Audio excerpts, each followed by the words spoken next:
Assalamualaikum warahmatullahi wabarakatuh. Anda rindu mendengarkan kajian-kajian dari ustadz-ustadz kita dari Aceh? Kunjungi channel YouTube Maulizul Akbar NAD. Subscribe, like, share, komen.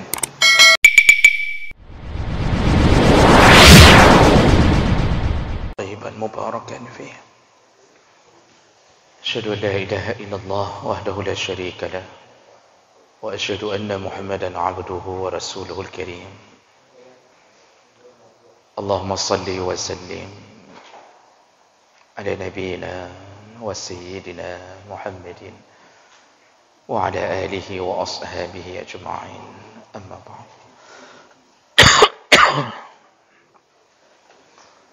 رب اشرح لي صدري ويسر لي أمري واحلل عقدة من لساني يفقهوا قولي.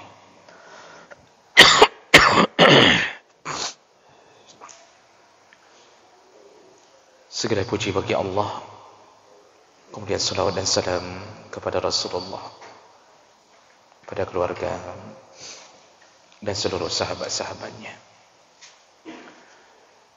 Bapak Ibu jemaah salat maghrib dan isya yang Allah muliakan insyaAllah,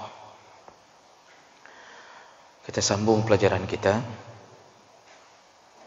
Di pertemuan yang lalu kita sedang membahas tentang orang-orang yang makruh menjadi imam, sekaligus amalan-amalan yang makruh dilakukan oleh imam. Kita sudah bahas beberapa di antaranya, yaitu makruh hukumnya untuk menjadi imam orang yang fasik walaupun alim.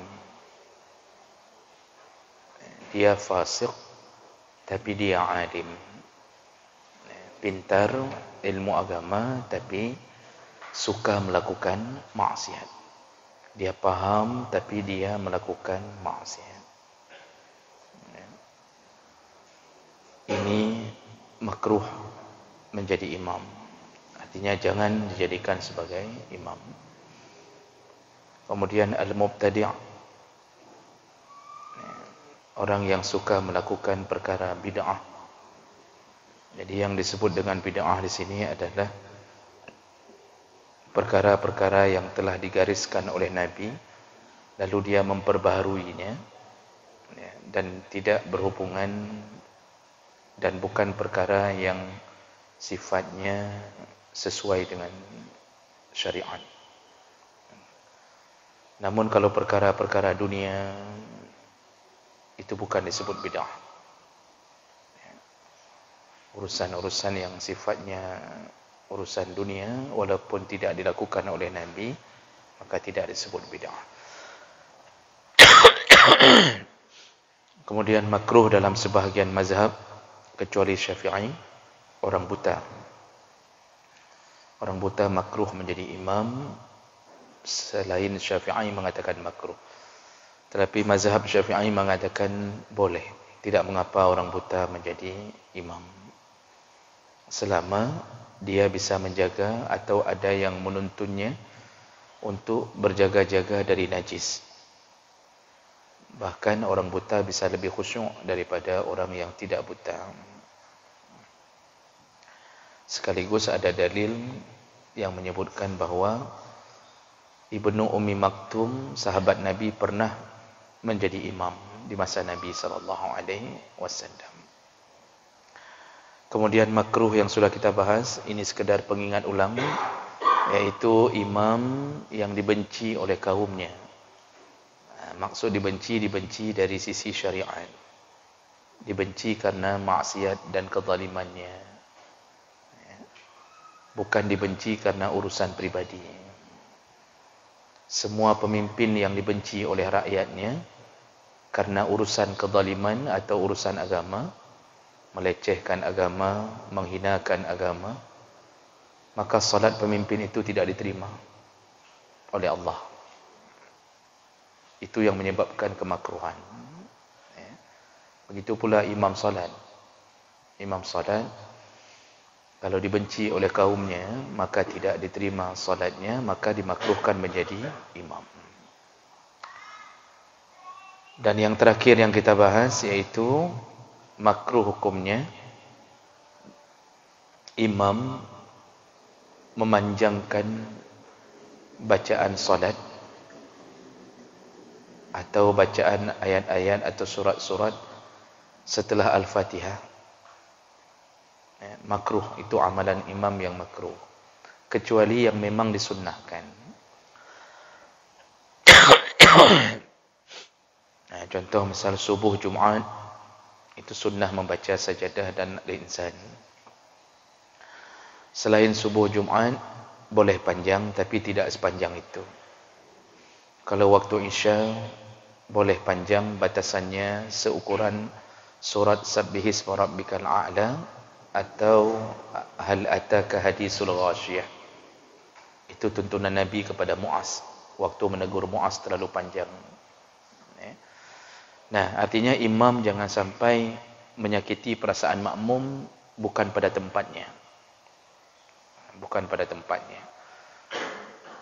Kecuali jamaah mahsurin, jamaah yang sudah saling faham, terbatas di pesantren atau di mana, sudah sama-sama faham ini satu malam ni kita baca satu juz misalnya begitu, itu dibolehkan, tidak mengapa. Baik, kita sambung. Itu sekadar pengingat ulang tadi untuk kita bisa mengingatnya kembali dan sebagai ilmu bagi yang tidak hadir di pertemuan yang lalu. Berikutnya yang makruh menjadi imam adalah tukrahu imamatul lahan. Makruh hukumnya imam yang punya lahnun. Lahnun itu sering salah baca dalam bacaan-bacaan dalam rukun-rukun qauli, yang kira-kira dia ketika salah bisa merubah makna. Kalau seandainya dia membaca Al-Fatihah yang seharusnya alhamdu, alhamdu, tapi terbaca dengan ha, ha di dalam dada, jadi terbaca alhamdu, itu sudah lahan. Itu sebaiknya jangan jadi imam kalau belum bisa belajar makharijul huruf. Artinya ada orang enggak belajar makharijul huruf tapi bisa membedakan ha dengan ha, bisa. Itu tidak mengapa, walaupun waktu kita tanya ini apa hukumnya, dia enggak tahu hukumnya apa. Ini makharijul huruf keluar dari mana? Dari halqi kah? Dari bibir kah? Dari khayshum atau dari mana ini? Dia enggak tahu menyebutkan itu, tapi waktu dibaca benar, tidak mengapa. Yang jangan selalu salah. Selalu salah. Atau dia tidak mentasydidkan bacaan iyyaka. Jadi seharusnya iyyaka na'budu, bertasydid iyyaka na'budu, tapi dibacanya tanpa tasydid iyyaka na'budu. Nah, ini tidak boleh jadi imam yang sering melakukan lahan, kesalahan pada bacaan yang kira-kira bisa merubah makna. Kalau makna berubah total, itu malah bisa menyebabkan batalnya solat. Makmum yang tahu imamnya salah total dalam Al-Fatihah, langsung faraq.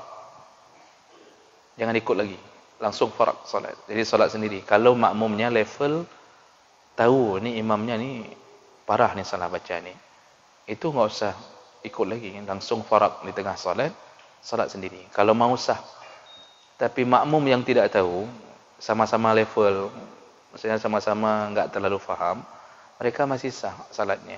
Kita yang faham tidak sah salat mengikuti imam yang melakukan lahan. Nah, jadi lahnun itu terjadinya fatal. Seperti saya sebutkan tadi, yang bisa kira-kira mengubah makna. Iyyaka itu artinya kepadamulah kami menyembah. Kalau enggak dibaca dengan tasydid, berubah menjadi iyun, itu kepada matahari pagilah kami menyembah. Segitu maknanya berubah gara-gara salah baca. Termasuklah kaedah-kaedah nahwu, itu hati-hati pada surat-surat tertentu yang bisa salah baca. Contoh, ketika kita menyebutkan innama yakhsyallaha min ibadihi al-ulama'u. Ada orang yang baca innama yakhsyallahu min ibadihi al-ulama, itu terbalik makna sekaligus. Kalau kita baca innama yakhsyallaha pakai ha, berarti yang disebut ulama yang takut ke Allah. Jadi yang dapat sebutan ulama, ciri-cirinya takut ke Allah. Tapi kalau dibaca innama yakhsyallahu, berarti maknanya Allah yang takut ke ulama. Karena Allah yang jadi fa'il di situ. Kalau belajar bahasa Arab tu kan, Allahnya yang jadi fa'il, ulama'nya min ibadihil ulama' yang jadi maf'ul. Itu sudah bahaya itu. Makanya pengetahuan bacaan itu paling kurang kalau enggak bisa menyebutkan hukumnya. Misal ditanya, ini hukumnya apa ini? Ini idgham mimi atau idgham mutamatsilin atau idgham apa ini? Dia enggak tahu yang penting kalau lagi nyanda, nau tepunya kan. Tapi waktu kita tes bacaan betul. Itu tidak mengapa, karena enggak wajib mengetahui itu hukumnya apa. Yang penting betul bacaannya. Mengetahui apa hukumnya itu kelebihan, itu fadilah orang belajar. Kan banyak, mohon maaf, banyak qori-qori itu kadang-kadang enggak tahu hukumnya apa itu, tapi waktu dia baca betul, dengungnya betul, tasydidnya betul, tapi dia tidak tahu apakah itu ra tafkhim, apakah ra tarqiq, kalau dibaca dengan kasrah bagaimana, dibaca dengan huruf fathah bagaimana.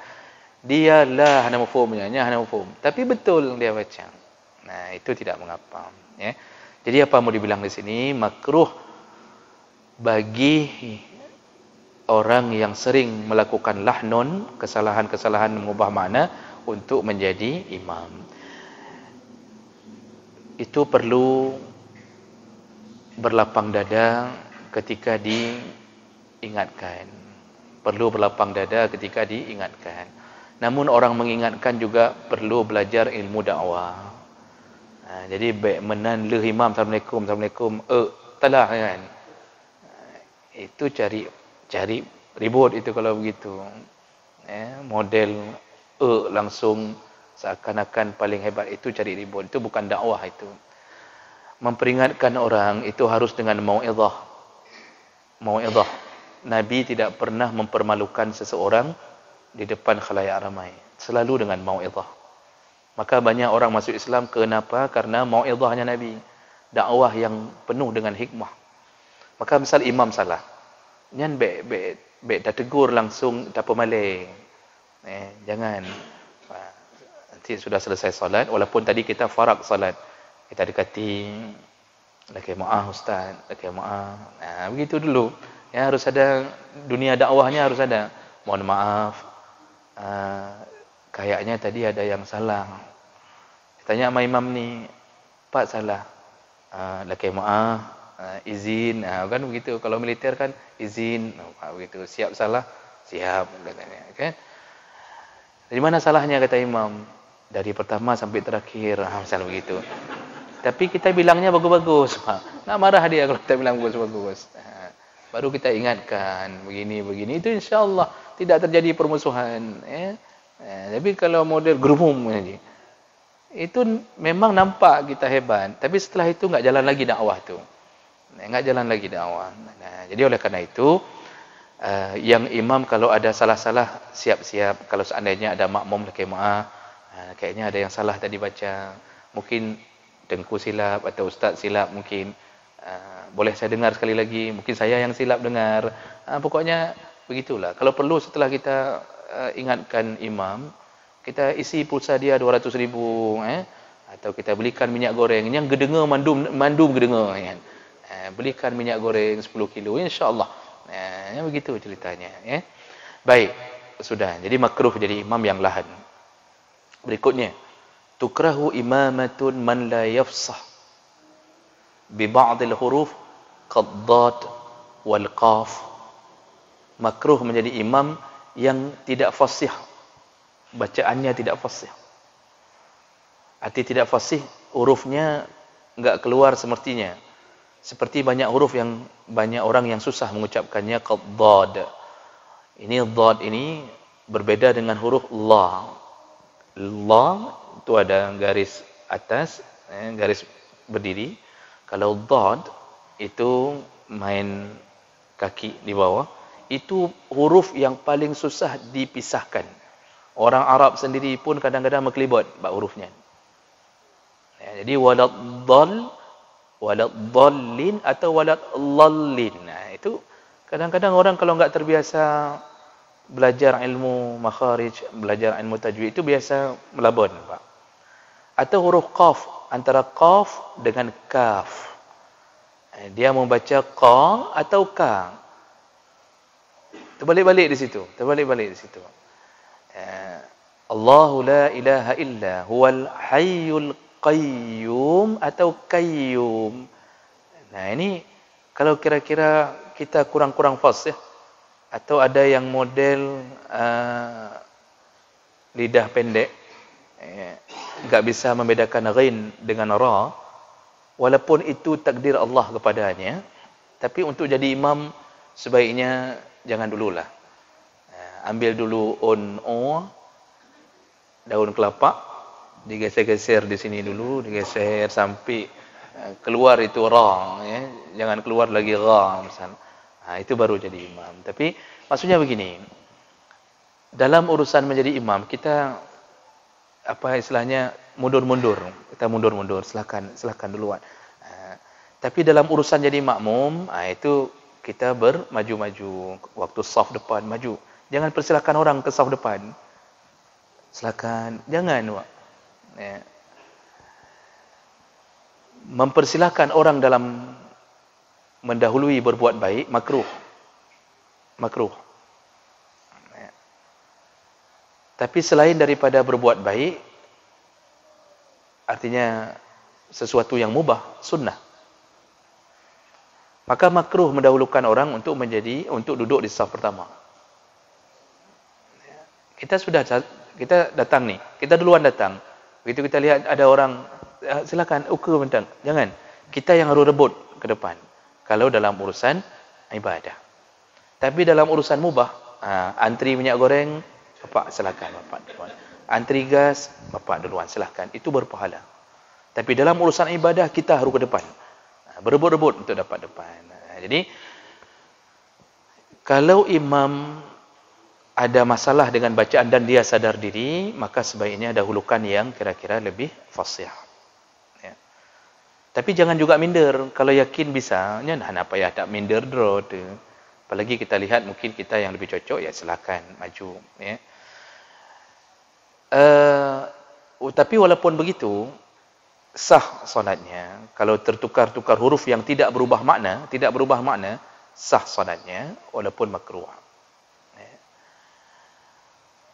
Ada yang model imamatut timtam, terulang-ulang huruf ta. Ya, terulang-ulang huruf ta. Ini biasa di kalangan orang Arab. Ada yang model fa, yukarrirul fa, sering sekali terulang-ulang fa. Lagi seperti latah begitu, seperti latah. Ya. Nah, ini model-model begini makruh walaupun boleh menjadi imam. Berikutnya. Nah, di sini disebutkan wa tukrahu imamatul a'rabi wa huwa sakinul badiyah li ghairihi min ahli al-hadirah walau bi safarin la limislih. Makruh hukumnya yang menjadi imam orang-orang Arab Badui. Kalau di sini istilahnya orang-orang Arab Badui, ya. Kalau di situ ada orang yang berdiam di tempat itu yang lebih berilmu. Kenapa ada masalah dengan Arab Badui? Karena rata-rata orang Arab Badui ini kurang ilmu agamanya. Jadi kalau Arab Badui itu Pak disebut Badui, Itu karena tinggalnya di Badiah. Badiah itu pinggiran-pinggiran gunung. Enggak banyak sempat menuntut ilmu.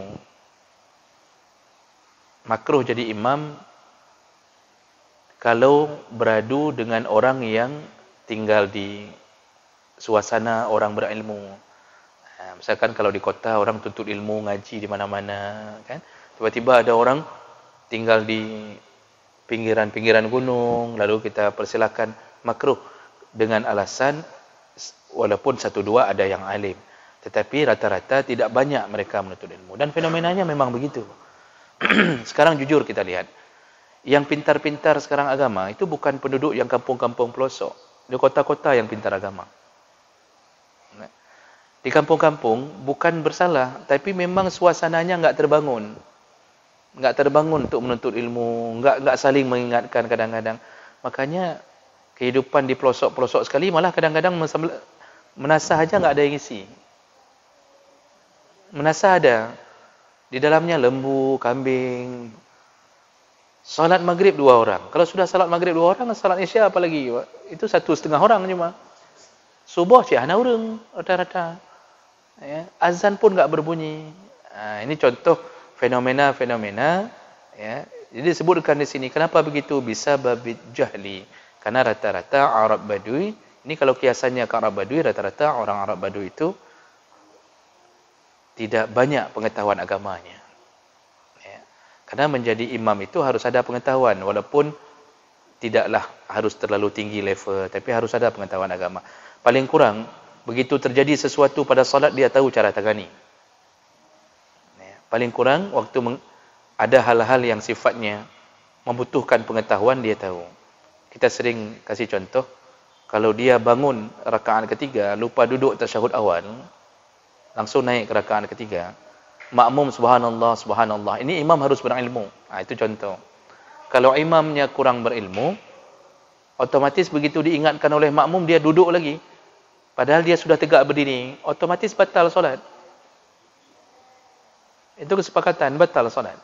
Karena sudah talabbus bil fardhi, sudah masuk ke rukun yang lain, sudah berdiri. Sedangkan duduk tasyahud awal, sunnah. Yang masuk ke rukun enggak boleh balik ke sunnah. Kecuali dia lupa duduk tasyahud akhir. Berdiri, sudah tegak berdiri begini. Subhanallah, subhanallah, kata makmum. Itu disuruh balik karena bertemu rukun dengan rukun. Itu tidak mengapa, balik. Nanti tinggal sujud sahwi sebelum salam. Itu contoh. Itu istilahnya harus diketahui ilmu-ilmu itu oleh imam. Misal kalau ini bagaimana cara tanganinya, kalau begini cara tanganinya begini.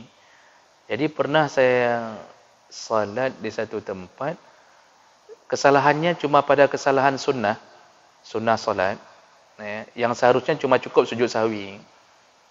Tapi imam ini karena mungkin tidak tahu dan tidak faham, dia umumkan pada makmum, kita ulang solat. Disuruh ulang solat. Padahal kesalahannya kecil, hanya cukup ganti dengan sujud sahwi. Dia minta ulang solat. Jadi ini model kalau tidak mengetahui urusan seperti ini. Ya. Baik, berikutnya.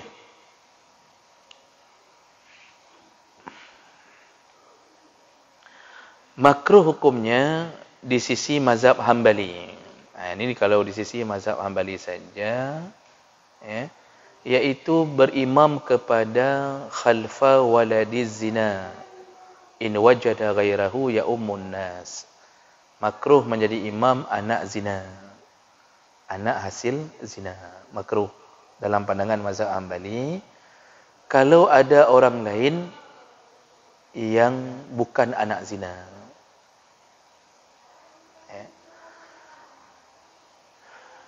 tapi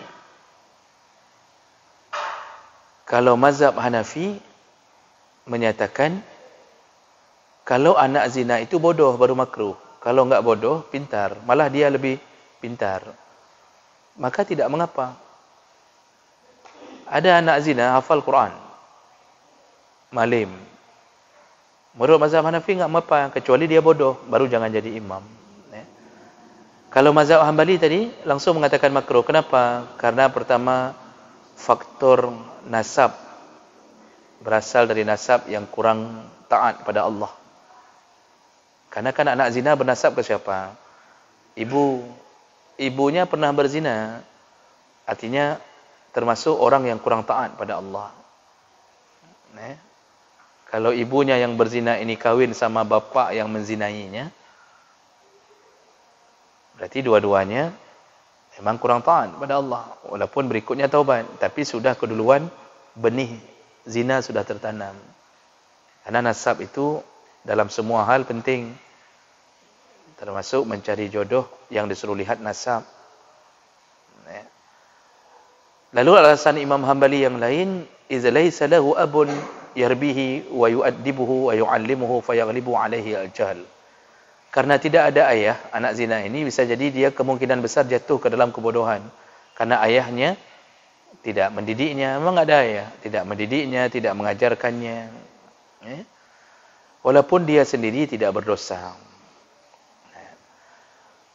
Kalau mazhab Hanafi menyangkut pautkan kalau bodoh, kalau tidak bodoh tidak mengapa.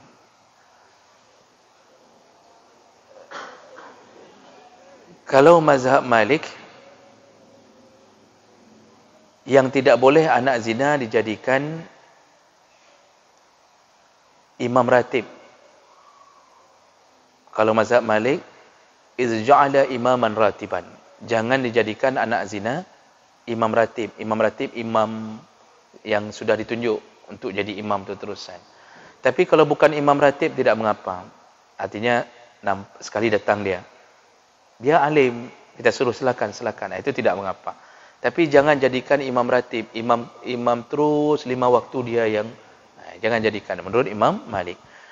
Wa ajaza Syafi'iyah imamatahu limislih. Tapi mazhab Syafi'i tidak mengapa menjadikan imam dari anak zina. Karena anak zina itu tidak ada dosa yang berkaitan dengan perbuatan orang tuanya. Jadi kalau mazhab Syafi'i, anak zina pun enggak ada urusan. Selama dia saleh tetap boleh menjadi imam. Berikutnya, 2 lagi. Lalu, amalan imam yang bisa makruh menurut jumhur ulama selain Syafi'i. Jumhur ulama selain Syafi'i. Artinya, Hanafi, Maliki, Hambali mengatakan makruh hukumnya lil imam intidhar ad-dakhil. Lianna intidarahu tasyrikun fil ibadah. Menurut selain Syafi'i, makruh imam menunggu orang yang masuk ke dalam solat. Karena menunggu itu termasuk tasyrik fil ibadah. Termasuk kesyirikan dalam ibadah. Seperti riya. Jadi ibadahnya sudah untuk nunggu orang. Bukan lagi hanya untuk menyembah Allah. Ini maksudnya apa ini? Misal contoh imam sengaja rukuk lama untuk menunggu orang di kamar mandi bahagia ketemu rukuk. Jadi dia sengaja lama supaya orang yang terlambat datang bisa dapat rakaat. Menurut jumhur ulama makruh. Karena itu tasyrik fil ibadah sekaligus menjadi masyaqqah bagi orang yang salat. Jadi gara-gara dia tunggu, orang yang salat bersama imam dibuat oleh imam terpaksa menunggu juga. Menunggu orang lain yang belum masuk ke salat. Orang yang dalam salat terpaksa menunggu. Itu menjadi masyaqqah, menjadi kesulitan, penyebab kesulitan bagi orang dalam salat. Padahal wallazina ma'al imam a'zamu hurmatan minad dakhil. Padahal orang yang sudah salat bersama imam itu lebih terhormat daripada orang yang baru masuk. Maksudnya lebih layak untuk dimuliakan oleh imam. Fala yashqu ala man man'ahu li naf'in dakhil. Maka janganlah imam memberi mudarat, memberi kesulitan pada orang yang dalam. Begitu, karena gara-gara menunggu orang yang belum di pertemuan yang akan datang. Makanya menurut selain Syafi'i, makruh wa atubu ilaik. Assalamualaikum warahmatullahi wabarakatuh. Orang. Jadi maksud makruh gini. Ukuran rukuk berapa kali baca? 3 3 kali baca subhana rabbiyal azim. Ya sudah baca seperti biasa. Jangan tunggunya bahi temeng. Apalagi tadi sebelum salat dapat WA dari temannya, kapreh long kapetrip rukuk bacut kata sini. Kita nunggu makruh, tidak boleh menunggu. Ini menurut 3 mazhab selain Syafi'i. Lalu bagaimana perkataan Syafi'i? Wa qala Syafi'iyya, menurut mazhab Syafi'i, yustahabbu 'ala al-mazhab lil imam wal munfarid intidhar ad-dakhil li mahalli as-salat muridan al-iqtida' bihi fi ruku'. Ternyata dalam mazhab Syafi'i malah disunnahkan untuk menunggu orang yang terlambat agar dia bisa mendapatkan rakaat dalam salat. Jadi ini ijtihad, Pak. Ijtihad. Beginilah ijtihad. Tadi dalilnya karena jangan ada kesyirikan di dalam hati, satu ibadah, satu nunggu orang. Enggak boleh salat itu selain tujuan untuk Allah, enggak boleh. Tujuan nunggu-nunggu orang masuk enggak boleh. Itu 3 mazhab mengatakan itu. Ternyata mazhab Syafi'i malah mengatakan disunnahkan, yustahabbu bagi seorang imam untuk menunggu makmum yang terlambat seperti contoh dalam rukuk. Jadi tunggu biar dia dapat rakaat. Tunggu. Dan contoh lain wa fit tasyahud al-akhir min salatin tusyarra' fiha al-jamaah. Atau di tasyahud akhir enggak salam-salam imamnya, lama. Karena ada satu orang yang sedang berwuduk kembali, dia salam, enggak salam. Gepreh helai tamong. Itu malah sunnah dalam mazhab Syafi'i. Nah, kenapa sunnah? Karena ada riwayat waqad sabata anna an-nabi sallallahu alaihi wasallam kana yutilu ar-rak'ah al-ula hatta la yasma' waqa'a qadam. Pernah ada riwayat Rasulullah sengaja memperpanjang rukuk di rakaat pertama sampai dia tidak mendengarkan lagi tapak kaki yang masuk. Jadi pernah diamalkan Rasulullah rukuk, Rasulullah enggak bangkit-bangkit sampai hilang suara orang masuk supaya semua dapat rakaat. Jadi Nabi pun dalam riwayat yang lain pernah menunggu jamaah. Jadi maksudnya Nabi menunda dulu jamaah. Ini pernah hadis waktu salat duhur, Nabi pernah menunda jamaah. Jadi ditunda sampai semua bisa datang karena matahari terlalu terik. Dalam riwayat yang lain pernah ditunda karena dilihat sedikit ada orang yang kesulitan datang, ditunda. Jadi riwayat-riwayat itu menunjukkan Nabi pernah menunda-nunda untuk menunggu jamaah. Maka mazhab Syafi'i mengambil dalil-dalil ini dan mengatakan disunnahkan menunggu. Dan ini ternyata disepakati oleh salah satu murid Imam Hambali, yaitu Ibnu Qudamah. Ibnu Qudamah mengatakan al-intidhar jaiz. Menunggu orang yang masuk dibolehkan. Ghair mustahab, tapi tidak sunnah. Maksudnya boleh tapi tidak disunnahkan. Silakan kalau mau tunggu. Apalagi yang ditunggu yang tadiru mangkana za hurmah, apalagi yang ditunggu itu orang yang mempunyai kedudukan, kehormatan. Ka ahli ilmi, seperti orang alim. Orang alim terlambat datang sedikit, lalu ditunggu oleh imam agar dia dapat rakaat, dibolehkan. Tapi semua mereka yang mengatakan boleh, memberi syarat, bisyartin. Syaratnya alla yatulal intidhar, jangan terlalu lama menunggu. Bihaisu law waza'a ala jami' as-salat li dhahara asarahu. Sekira-kira orang yang di dalam salat itu tidak mendapatkan efek daripada menunggunya. Jadi bolehlah menunggu sekira-kira sebentar saja. Jangan misal kita ni Pak, ini mau bangkit dari rukuk, terdengar suara pintu berderi. Pintunya kayak mesum. Ada suara pintu tu. Krek dibuka. Kita mau bangkit dari rukuk, sayang lihat orang itu, biar dia dapat rakaat. Dalam mazhab Syafi'i masih dibolehkan. Jangan lama, jangan nunggu sampai 20 orang masuk, barunya ditipak di makmum ikut nampak. Nah, jadi isyaratnya al-intidhar la yatul, tidak lama. Baik, ini ranah ijtihad, terjadi perbezaan pandangan. Kalau kita mau salahkan, enggak bisa salahkan karena mazhab Syafi'i pun berdalil ke amalan Nabi pernah menunggu. Nah, baik, sudah. Yang terakhir, amalan makruh oleh seorang imam, yukrahu ayakunal imam a'la minal ma'mumin biqadri zira' fa aksar. Ini posisi. Makruh hukumnya imam lebih tinggi tempat berdirinya daripada makmum. Sekurang-kurangnya biqadri zira', 1 hastang, 50 cm. Jadi ini misal mihrab ni, ini enggak boleh buat yang kira-kira 30 cm. Makmum di bawah, imam di atas, makruh. Dan ini berdasarkan hadis Nabi sallallahu alaihi wasallam dari Uzaifah dan Abi Mas'ud. Kata Rasulullah, iza amma ar-rajul al-qaum, kalau seseorang mengimami kaum, fala yaqumanna fi makanin arfa' min maqamihim. Jangan berdiri lebih tinggi daripada makmum. Jadi ukuran tinggi yang makruh itu zira' Pak, 30 cm. Tapi kalau model sajadah imam 5 buah lapis, itu kan cuma berapa senti kan? Cuma 5 cm. Enggak pengaruh. Tidak pengaruh, tidak mengapa.